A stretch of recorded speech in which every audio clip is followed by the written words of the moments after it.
While many of us can name the 7 deadly sins – pride, envy, wrath, gluttony, lust, sloth, and greed – we may not understand why they are considered deadly. Horror movies like Seven and Theater of Blood were inspired by the theme of the 7 deadly sins. Let's embark on a journey into the depths of the 7 deadly sins, exploring their origins, their influence throughout history, and the insidious duties they wield over the human psyche. We'll also delve into what the Bible has to say about these 7 deadly sins. So let's get into it. First, let's talk about where the concept of the 7 deadly sins originates. For that, we need to turn to the early Christian monks and theologians. One of the earliest references comes from the 4th century monk Evagrius Ponticus. He compiled a list of 8 evil thoughts or spirits that could lead a monk astray: gluttony, lust, avarice, sadness, anger, acedia, vainglory, and pride.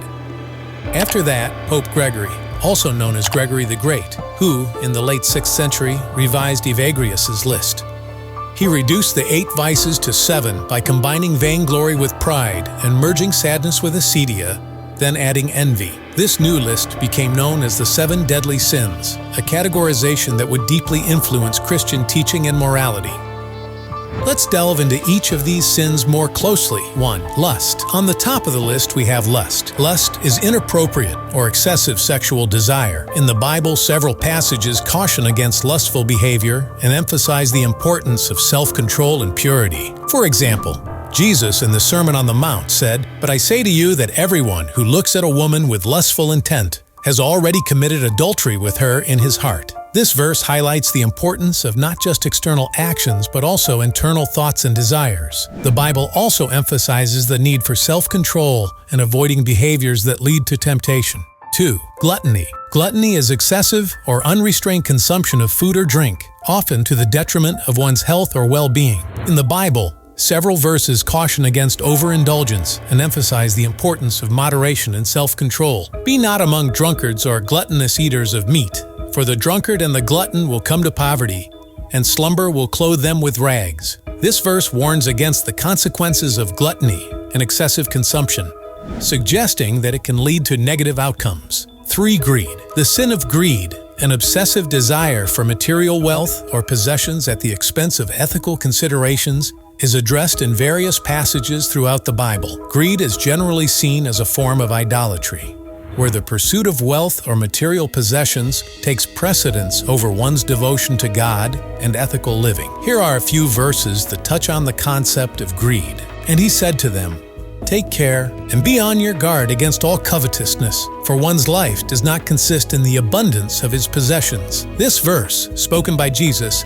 emphasizes that life's true value is not measured by material wealth, but by spiritual and ethical considerations. For the love of money is a root of all kinds of evils. It is through this craving that some have wandered away from the faith and pierced themselves with many pangs. This well-known verse warns against the love of money, emphasizing that it can lead to various harmful consequences and even a departure from faith. 4. Sloth. Sloth is spiritual or moral laziness, neglecting one's responsibilities and failing to use one's God-given talents and gifts effectively. The term sloth comes from the Latin word acedia, which originally meant without care or apathy. Sloth involves a lack of motivation or enthusiasm for fulfilling one's duties, both in a spiritual and practical sense. It can manifest as a neglect of prayer, spiritual growth, or charitable acts, as well as an unwillingness to engage fully in one's work or responsibilities. The soul of the sluggard craves and gets nothing,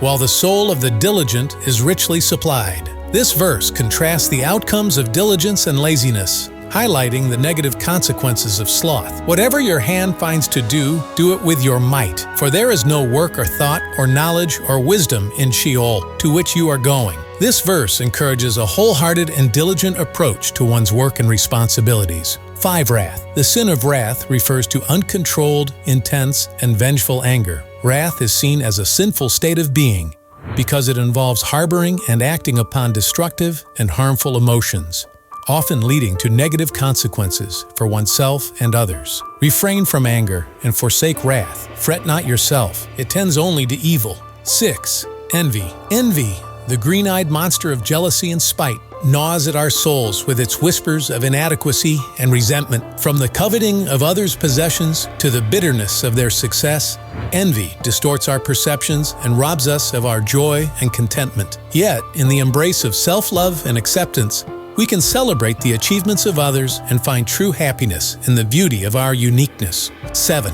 Pride. Pride, often called the deadliest sin, is the excessive belief in one's abilities. It's the original sin that led to Lucifer's fall. Pride blinds individuals to their faults and leads to arrogance and a sense of superiority over others. Pride, whose towering arrogance blinds us to our fallibility and weakness. From the scorn of humility to the disdain for others' worth, pride separates us from our fellow human beings and isolates us in the prison of our ego. Yet, in the embrace of humility and vulnerability, we can find the courage to admit our mistakes and the strength to grow and evolve into the best versions of ourselves. Each of these sins represents a fundamental moral failing that distances individuals from God and their fellow human beings. Now that we've delved into the 7 deadly sins, it's time to uncover why these vices are labeled as deadly and the profound impact they can have on the human soul. In Christian theology, the term deadly sins refers to a list of particularly egregious sins that are considered to be especially damaging to the soul. These sins are not explicitly listed in a single biblical passage,